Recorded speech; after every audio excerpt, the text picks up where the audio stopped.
kita diperintahkan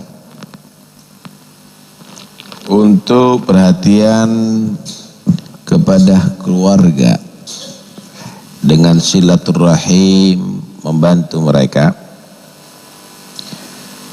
Maka hal yang terpenting di antara keluarga adalah kedua orang tua, ayah dan ibu.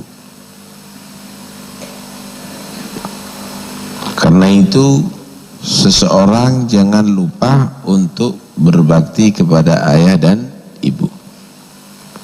Nabi SAW bersabda, "Lan yajziya waladun walidahu hatta yajidahu mamlukan fayashtariyahu wa yu'tigahu." Tidak akan bisa membalas anak kepada ayahnya sehingga ia mendapatkan ayahnya sebagai budak, ia beli dan ia merdekakan. Hadis yang lain Nabi SAW bersabda, "Birrul walidain afdalu minas salati was sadaqati was saumi wal haji wal umrati wal jihadi fi sabilillah." Bakti kepada ayah dan ibu itu lebih afdal, lebih gede pahalanya daripada banyak sholat, banyak puasa, banyak sedekah, haji, umrah, jihad fisabilillah. Rangkep itu semuanya amalan. Dengan birrul walidain lebih afdal birrul walidain. Kalau ada orang ahli sholat, ahli puasa, ahli sedekah, ahli haji, ahli umrah, jihad fisabilillah, tapi nggak birrul walidain, maka dia rugi. Kenapa? Amalan birrul walidain lebih afdal daripada itu semuanya. Hadis yang lain Nabi SAW bersabda, "Man asbaha murdiyan liwalidayhi asbaha lahu babani maftuhani ilal jannah wa man amsa famithlu dzalik." Siapa di pagi hari dia membuat ridho ayah dan ibunya, maka menjadi pagi hari itu dibuka dua pintu surga bagi dia. Artinya ayah dan ibu sebab dia masuk surga.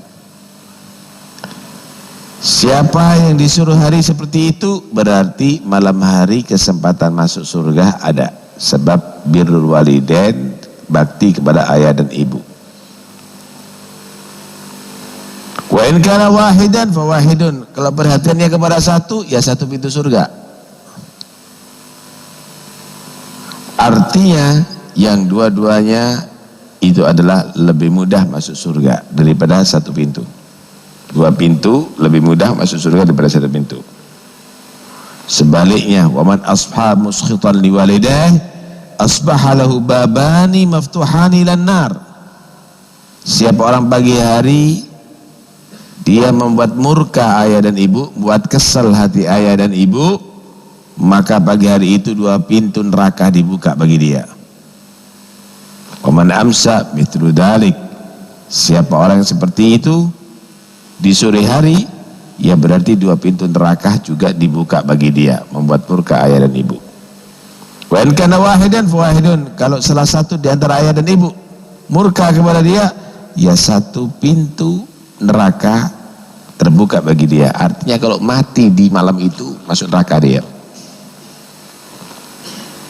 Wa in dhalama ayah dan ibu salah,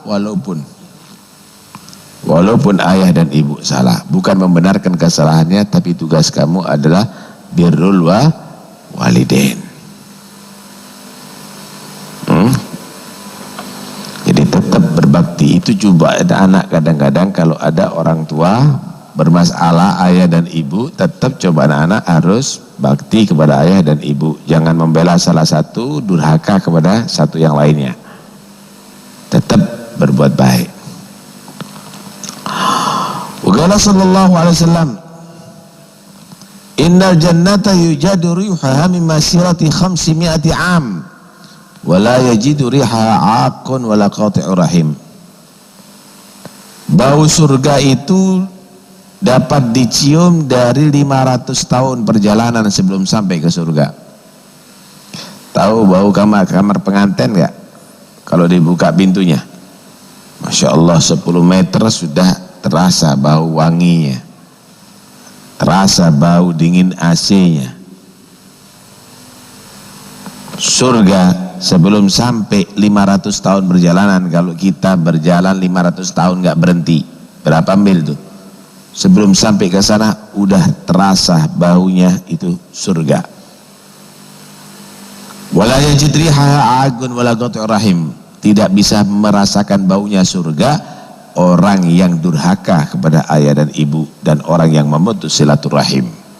Nggak nyapa kepada saudara, nggak nyapa kepada famili. Artinya kalau baunya aja nggak dikasih, apalagi masuk, nggak bisa. Jangan berharap orang durhaka kepada ayah dan ibu masuk surga. Jangan berharap orang yang masuk memutus silaturahim masuk surga. Seakan-akan begitu Nabi menyatakan.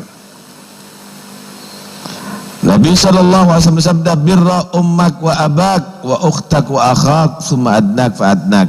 Baktilah kepada ibu kamu, prioritas, wa abak dan ayah kamu, wa ukhtak dan saudara perempuan kamu, wa akhak dan saudara laki kamu, summa adnak fa adnak, kemudian yang lebih rendah, yang lebih rendah.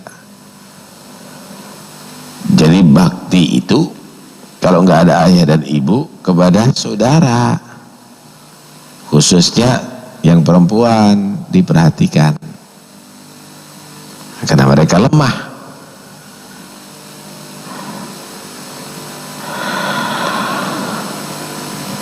Allah mewahyukan kepada Nabi Musa alaihissalam, ya Musa innahu man barra walidayhi wa aggani katabtuhu barran wa man barrani wa agga walidayhi katabtuhu aggan. Musa, siapa orang durhaka, siapa orang yang bakti kepada ayah dan ibu tapi masih dia berbuat dosa kepadaku, aku catat dia tetap orang yang baik.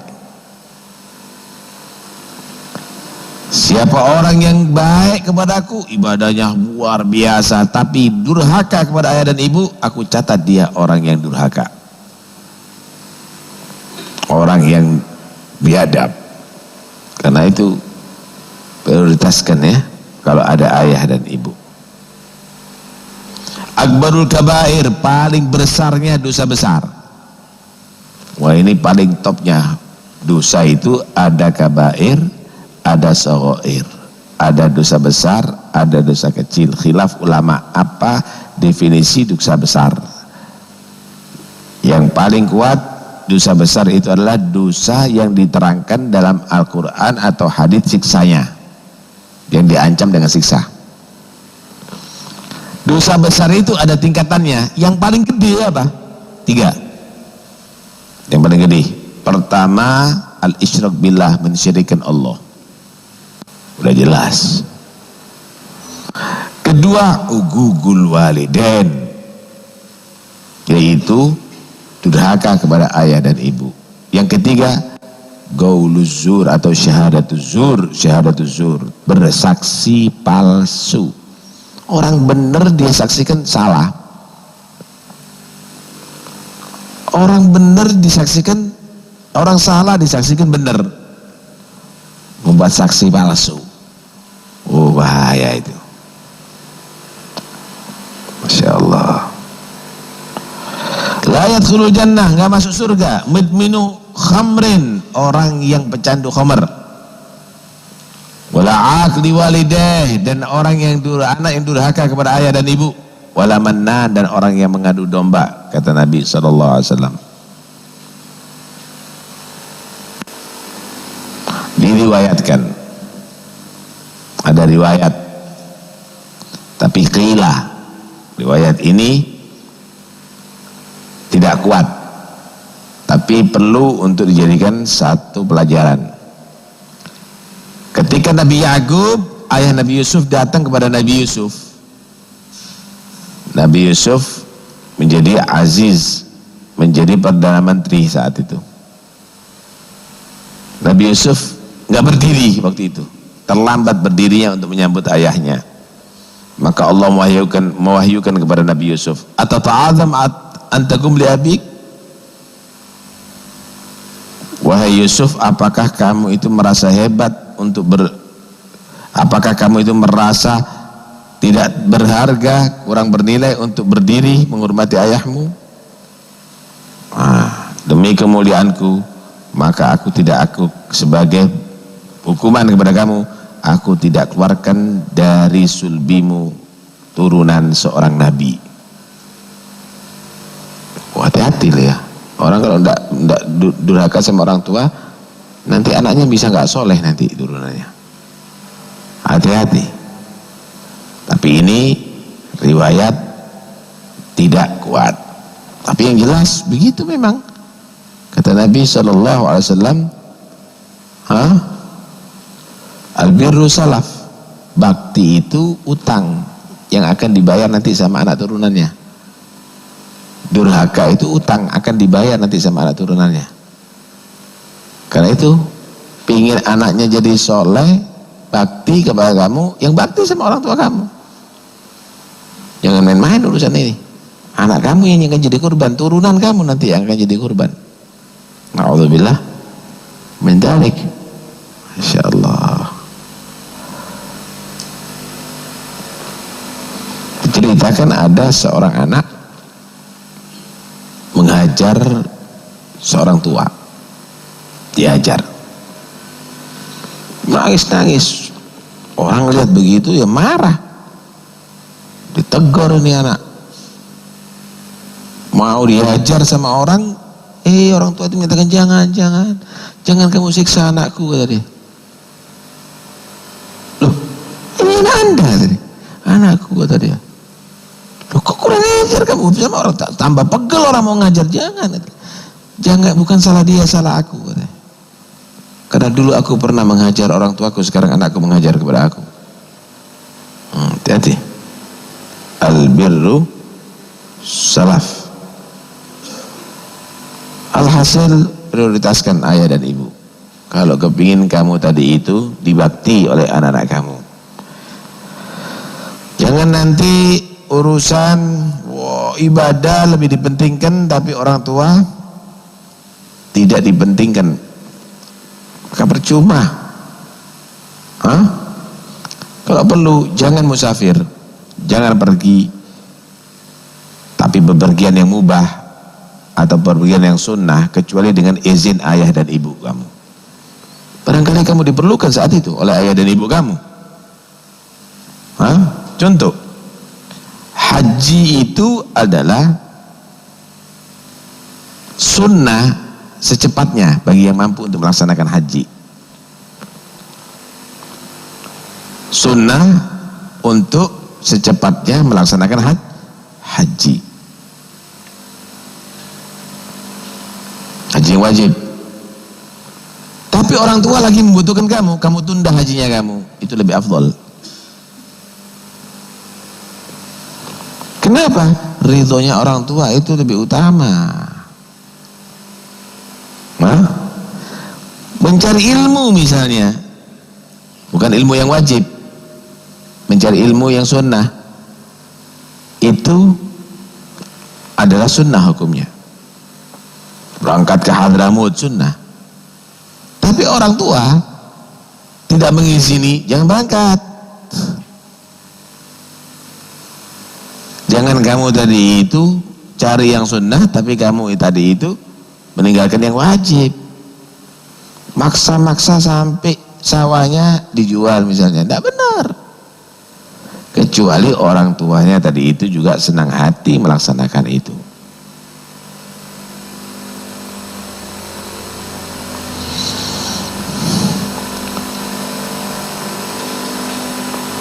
Pernah Nabi SAW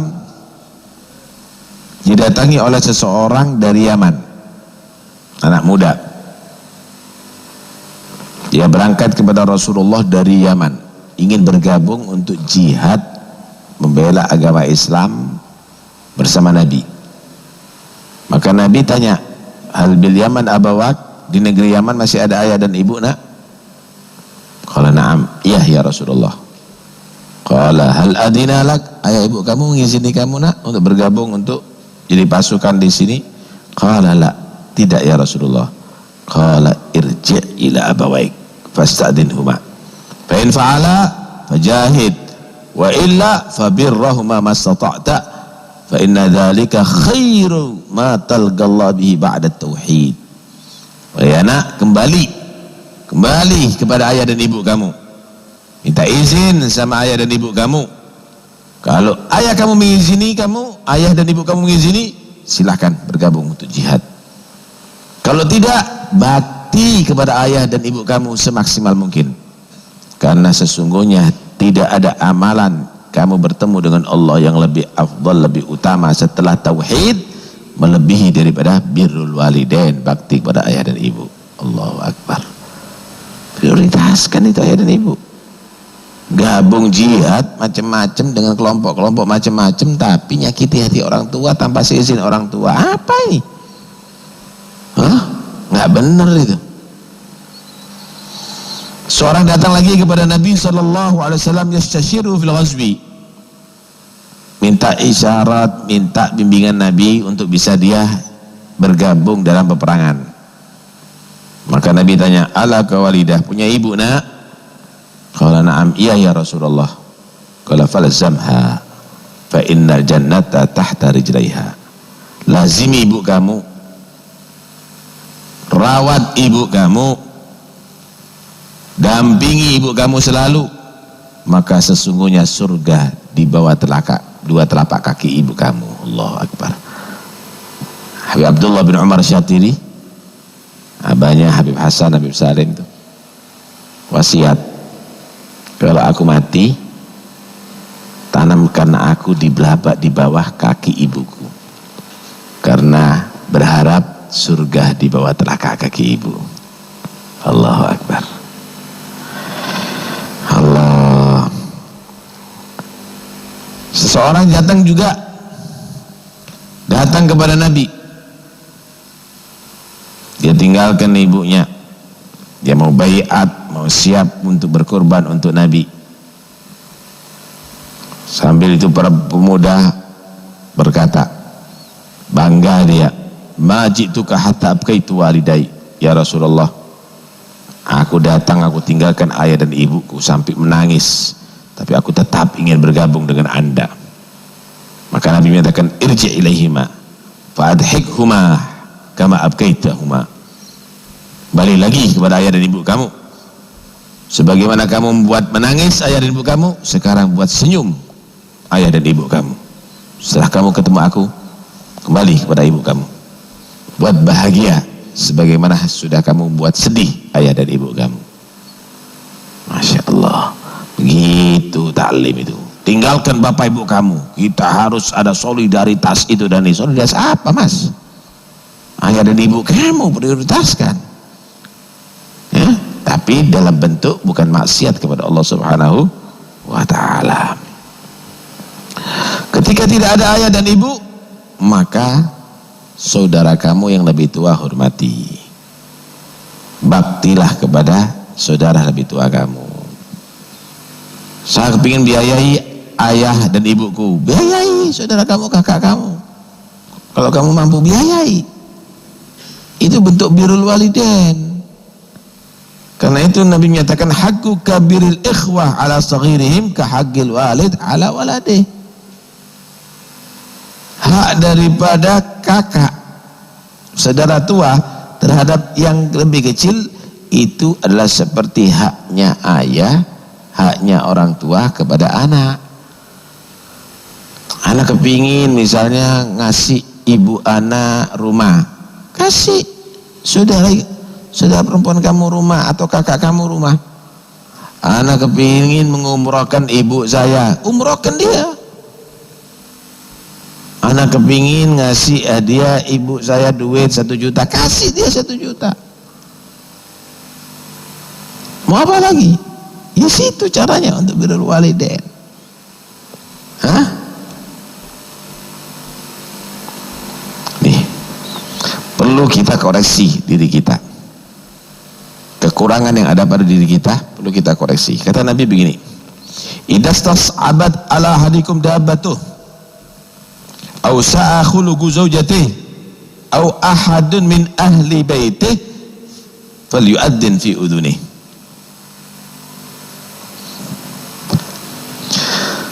Kalau kendaraan kamu itu nggak mau jinak untuk kamu, hah?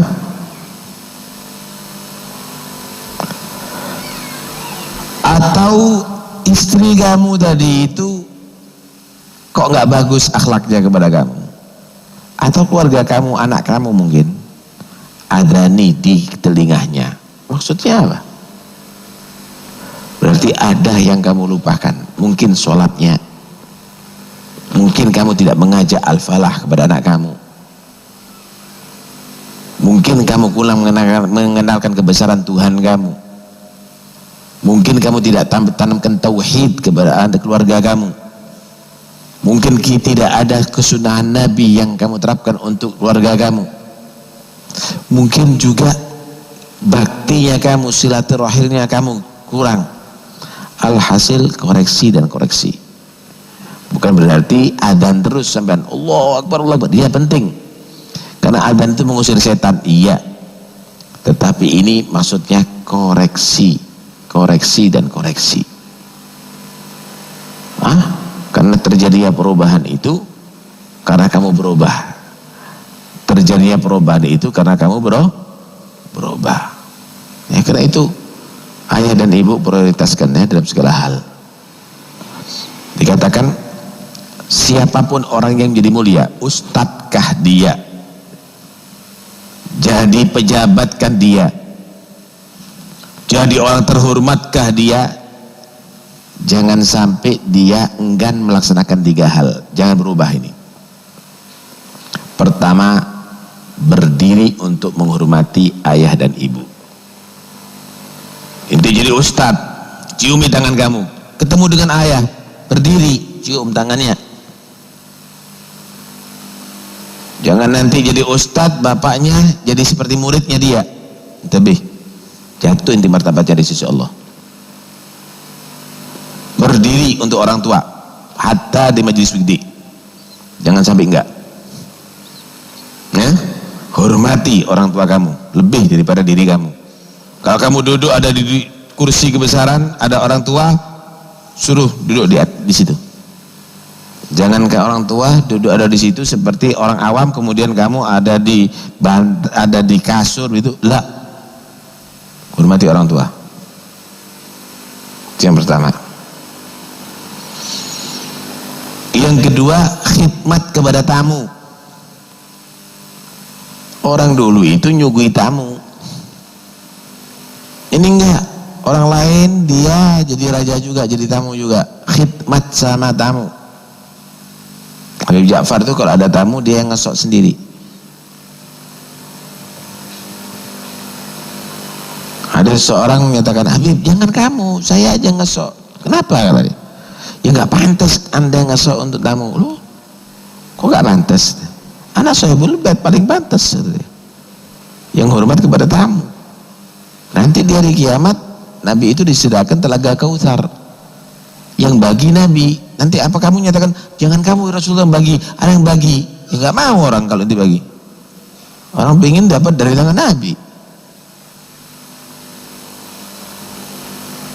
Yang ketiga, khidmat sama dabahnya, kendaraannya atau binatang ternaknya. Orang dulu itu hampir orang dulu itu semuanya miara binatang. Itu karena cari pahala. Kalau di kampung-kampung itu ada kombong, kalau ada di desa-desa itu ada kambing. Bukan untuk bisnis. Kalau sekarang bisnis semuanya. Cari rumput, khidmat. Hatta kiai gede, hatta ulama begitu. Habib Rahman As-Segaf ini sini. Adanya Habib Alwi bin Segaf hafal Quran, ahli dzikir, dia para kambing. Dia bawa alun-alun kambing tadi itu.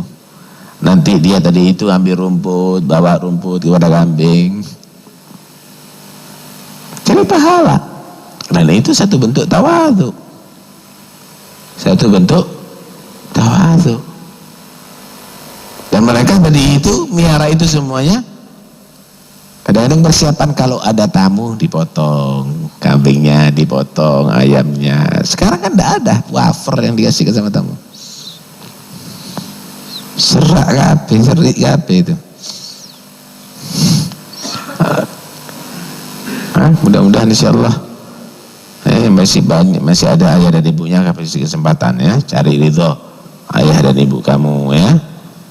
Yang masalah ada family, ada keluarga ya, itu satu cara lain. Kalau tidak ada ayah dan ibu, saudara kamu, kakak kamu ya, family kamu yang tidak punya, perhatikan.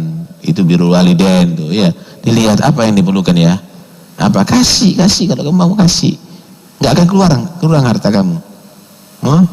Kasih. Family kamu cukupi itu semuanya dengan harta milik kamu. Daripada kamu tinggalkan jadi fitnah, jadi hisab nanti dari kiamat. Ya enggak. Kasih itu semuanya. Kemudian tentunya juga kepada yang lainnya, tetangga, family ya diperhatikan juga mereka semuanya. Udahlah, inti nggak perlu mau cari kehormatan dengan cara emosi, dengan cara ambisi, dengan cara menguasai, dengan cara segala cara lah. Nilai kamu adalah manfaat kamu untuk yang lainnya. Mudah-mudahan insyaallah kita semuanya menjadi orang yang tidak terkuasai oleh nafsu kita dan terpengaruh daripada syaitan, menjadi orang beriman kepada Allah Subhanahu wa taala. Amin ya rabbal alamin ya Allah. Allahumma qasadahu qasadna wa talabu talabna wa ila hadratin nabi Muhammad sallallahu alaihi wasallam. Al-Fatihah. Bismillahirrahmanirrahim. Ar-Rahmanir Rahim, Maliki yaumiddin.